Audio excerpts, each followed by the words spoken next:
요즘은요, 뭐 100세 시대로 가는데 안진영 기자님 70살 넘어서 시간이 없다? 과연 이분이 누구길래 이런 말 하는 거예요? 네, 바로 두산그룹과 대한상공회의소를 이끌었던 박용만 전 회장이 70살부터 내가 새로운 삶을 살겠다고 선언을 하고 나선 겁니다. 단순한 선언이 아니라 이제 실천을 옮기고 있는데 네. 사진작가로 공식 데뷔해 이제는 신인 사진작가로 제2의 인생을 살고 있는 거죠. 와, 일단 우리가 친숙한 너무 자주 뵀던 인물이잖아요. 네, 맞습니다. 네. 오늘부터 실제로 첫 사진전이 시작됐습니다. 어머나. 네, 20대부터 최근까지 찍은 사진 약 80점이 전시되는데 다시 말해 50년 동안 줄곧 찍어왔던 사진이 모두 공개가 되는 겁니다. 그리고 한 달간 진행이 되는데 관람료는 무료이기 때문에 원하시는 분들은 가서 편안하게 또 확인해 보실 수 있을 겁니다. 야, 근데 아까 저는 사진 이 박용만 회장이 진짜 직접 찍은 사진 중에 아까 뒤에 흘러간 사진 중에 아까 여러분도 보셨어요? 이 벤치 의자에는 어느 노부부처럼 보이는 분이 앉아 있고 그 뒤로 좀 젊은 연인이 입맞춤을 하고 있는 그걸 묘하게 겹치게 찍었는데 혹시 최재봉 교수님 저거 연출일까요, 아닐까요? 제가 볼 때는 아닌 것 같아요. 진짜예요? 연출이. 저는 연출이 아닐 거라고 생각해요. 왜냐하면 박용만 씨 같은 경우에는 원래부터 사진을 좋아했고 네. 오랫동안 사진 찍기 위해서 여러 군데를 돌아다녔어요. 그러니까 어. 연출을 해서 찍으려면 저렇게 자연스러운 모습이 나오기 좀 어렵고요. 그러려면 이제 대역이나 아니면 연기자들을 데리고 가야 되잖아요. 근데 그런 스타일은 아닌 것 같고 네. 본인이 세상을 경험하면서 봤던 장면들을 쭉 기록하는 야. 기록형 사진작가라고 볼 수 있거든요. 네. 그래서 저는 개인적으로 네. 저 사진이 우연히 저렇게 딱 장면이 잡힌 거지 그것도 여러 컷을 찍다가 저기 걸렸을 가능성이 저는 있다고 봅니다. 그러네요. 그런 제 생각이 상황은 나빴어요. 죄송해요. 아닙니다. 네. 그래서 사실 그동안 도전을 사진 작가로서의 삶을 도전하지 않은 건 아니에요. 박용만 회장이. 근데 번번이 사실은 이제 재계에서도 사진 마니아로 알려지고 있지만 본인이 하고 싶은 일을 할 수 없는 상황에 놓이게 된 거잖아요. 왜냐하면 네. 사실은 고등학교 시절에 교내 사진전에서 상을 받으면 사진 기자를 꿈꿨다고 그래요. 처음에. 근데 부친인 박두병 두산그룹 초대 회장이 반대가 너무 심했다는 거예요.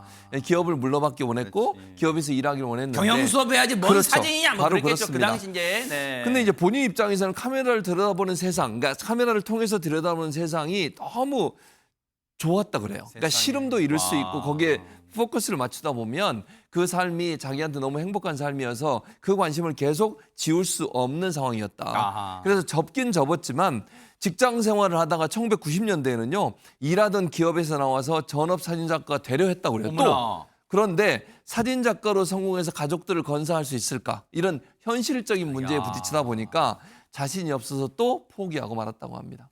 무려요 50년간 품어왔던 그 꿈을 이제 오늘 첫 이룬 거예요. 사진전을 열었다는 거 아니에요. 오늘 이뤘는데 진짜 박용만 회장에게 이 사진이란 건 어떤 의미로 다가오는 걸까요? 얘기 들어보시고 이어가 보도록 하겠습니다. 이 사진을 긴 역사 속에서 이해를 하시려고 한다면 주위의 배경이나 설정이 오래된 사진이라 하더라도 어제같이 느껴지는 사진들도 있고 불과 얼마 안 된 사진임에도 불구하고 아주 오래된 추억을 대하는 듯한 사진도 있어요. 그 오랜 시간의 사진들이 짧게 압축된 순간에서 보면 바라봤던 시선만이 결국은 남는 것 같아요.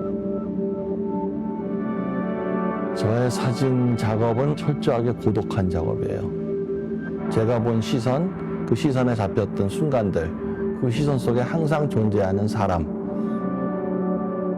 이걸 두 단어로 줄여서 표현하니까 휴먼과 모먼트라는 두 단어가 나왔어요. 굳이 제가 일부러 뭐 엄근진, 그러니까 엄숙하고 뭐 근엄하고 그런 의미를 부여하려는 게 아니라 뭔가 사진에 철학이 있다는 게 느껴지는 게 김현주 평론가님. 물론 사진하면 여러 가지 뭐 주제가 있잖아요. 어떤 분은 서울 도심의 야경을 찍어서 막 전시할 수도 있고 뭐 그런 걸 찍는 게 뭐 저기 나쁘다는 건 아니에요. 오해는 마세요. 이제 그렇게 뭔가 나름대로 사진 찍는 분의 철학과 주제가 있잖아요. 그렇죠. 근데 지금 박용만 회장은 뭔가 휴먼, 사람에 좀 초점 맞추고 그런가 봐요, 지금. 아무래도 본인의 관점이 그쪽으로 가 있는 것 같긴 합니다. 왜냐하면은 정말 기업인으로서 또 대한상의 회장으로서 얼마나 바쁜 삶을 살았겠어요. 그러네요. 근데 그 와중에도 카메라를 놓은 적은 한 번도 없었다고 합니다. 그 정도로 뭐 우리 주위의 골목의 풍경이라던가 사람들의 모습 이런 거에 굉장히 본인이 몰두해서 작품들을 많이 쌓아오긴 했는데 네. 전시는 한 번도 못했었다 그래요. 그래요? 왜냐하면 이걸 내가 과연 전시할 수 있을까라는 확신을 가지지 못했다는 거예요. 근데 이제 연세가 70이 넘고 보니 이거 내가 이러다가 전시 한번 못 해보는 거 아니야? 시간이 얼마 안 남은 거 아니야? 이런 생각도 하게 되고 이쯤에는 이제 사람들 평가도 한번 받아봄직하다라는 판단이 섰기 때문에 이와 같은 이제 전시를 하게 된 것 네. 같습니다. 실제로도 이 사진 작가로서의 박용만 회장은 전문가들 사이에서도 상당히 실력가로 평가받아 왔다고 하고요. 그래요? 일례를 보자면은 가수 양희은 씨가 지난 1991년도에 발매한 앨범이 있습니다. 저 앨범 자켓 사진 지금 보이시죠? 와. 이게 사랑 그 쓸쓸함에 대하여라는 유명한 노래가 수록되어 그죠? 있는 그 도무지 알 수 없는 한 가지 그 노래잖아요. 도무지 알 수가 없네요, 진짜. 그죠? 근데 이 앨범 자켓 사진을 바로 박용만 전 회장이 찍어줬다는 거예요. 진짜예요? 어머머머. 그러니까 이때부터도 이미 문화인 예술인들과 함께 교류하면서 자켓 작품을 남기는 등 활발한 활동을 해왔었는데 네. 이제 이렇게 전시라는 결과를 갖게 돼서 아마 더 기쁘시지 않을까 싶습니다. 진짜 이 박용만 회장이 50년 동안 품어왔던 꿈을 이룬 걸 보고 아마 시청자분들 중에 뭔가 이제 내가 이 나이 먹고 꿈을 실현할 수 있을까? 뭔가 망설이는 분들한테 희망이 될 수 있을 것 같아요. 네, 그럴 것 같습니다. 이 사진 작품들을 쭉 보니까 마치 요란했던 마음이 약간 차분해지는 것 같기도 하고요. 말씀하신 대로 도전을 거듭하는 모습을 보면서 또 시청자로서 배우게 되기도 하는데요. 맞아요. 이렇게 멋진 모습 여기서 끝이 아닙니다. 에? 박용만 회장은요, 사진 작가이기 이전에 스스로를 주방장이라고 표현을 하더라고요. 진짜예요? 네, 지난 2021년이죠. 두산그룹의 모든 자리에서 사임한 박 회장은 이후 꾸준히 봉사활동에도 임했습니다. 다들 깜놀했어요, 네, 진짜. 맞습니다. 5년 넘게 서울 강북 일대에서 독거 노인분들에게 반찬을 배달하는 봉사를 해왔거든요. 세상에. 근데 그 중에서도 주로 주방 일을 맡았던 거예요. 오. 그 모습이 영상으로 남았는데요. 어허. 함께 확인해 보시죠. 네네.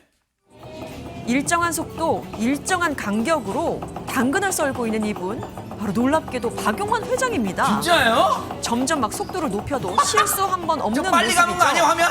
그러니까 이거 진짜입니다. 우와. 또 다른 날에 포착된 모습이거든요. 이번에는 물을 주세요. 물을 쏘고 있습니다. 근데 시선이 도마가 아닌 이렇게 주변을 막 향하고 대화도 이어가고 있지만 손은 멈추지 않습니다. 하루 이틀 해본 게 아닌 것 같은 수준급의 칼질 실력을 보여주고 있습니다. 아니 이 영상을 보니까 우리의 어떤 송정빈 변호사님 우리의 선입견 그런 게 깡그리 무너지는 순간이 되게 막 고상하고 그런 것만 할 줄 알았더니 와 진짜 그냥 우리 사는 모습과 다를 바가 없네요. 칼질해요, 칼질을 직접. 맞습니다. 게다가 이게 그냥 보여주기식 봉사도 아니었다는 점이 좀 더 어. 박수 받을 만한데요. 그쵸, 그쵸. 일단 이 5년이나 봉사를 이어가는 건 결코 쉽지가 않고요. 그쵸, 맞아요. 거기다가 이 현장에서도 뭐 보시다시피 굉장히 또 진심이었다고 합니다. 아. 우선 이 현장에 갈 때는 항상 일을 편하게 해야 되기 때문에 이 꼭 고무줄 바지를 착용하고 야 갔고 그거. 네, 또 아무래도 독거노인 반찬 배달 봉사를 하다 보면 이 좁은 골목을 많이 지나다닐 맞아요. 수밖에 없잖아요. 그러다 보니까 경차를 주로 타고 다니는데 벌써 3대째 구매해서 운행을 하고 있다고 합니다. 세상에. 아니 근데 저 모습이 쉽지는 않아요. 근데 뭐든지 이 실천하는 게 중요한데 그걸 몸소 실천하고 그리고 사랑을 대한민국 구석구석에 전하는 박용만 회장의 모습 정말 우리의 지금 연초도 추운데 진짜 따뜻함을 온기를 불어넣어준 거 아닌가 그런 생각해 봅니다. 감사의 박수 보내드립니다.